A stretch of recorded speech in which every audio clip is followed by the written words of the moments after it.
Ils ont tué 300 000 personnes l'année dernière. La drogue, cette drogue qui arrive. 9e embarcation détruite en pleine mer par une frappe américaine au nom de la lutte contre le trafic de drogue. Une opération immédiatement commentée par le ministre de la Défense, pour qui les narcotrafiquants ne sont que des terroristes. Il assume pleinement ces éliminations extrajudiciaires ordonnées par Donald Trump en personne.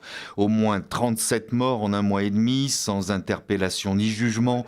La question de la légalité de ces frappes s'invite au cœur de la Maison-Blanche.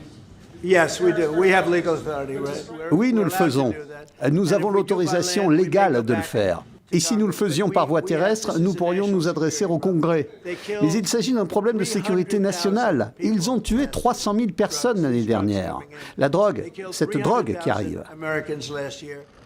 Et après le Venezuela et son président Nicolás Maduro, c'est au tour de la Colombie, premier producteur mondial de cocaïne, d'être dans le viseur de Donald Trump. Gustavo Petro, lui aussi qualifié, je cite, de voyou et de sale type, lui aussi accusé d'être un baron de la drogue, et son pays menacé au même titre que son voisin vénézuélien d'opérations terrestres. En attendant, Washington annonce l'arrêt de toute aide financière à Bogota. Pour l'ambassadeur colombien aux États-Unis, tout cela n'est que calomnie à l'encontre du premier président de gauche de l'histoire colombienne.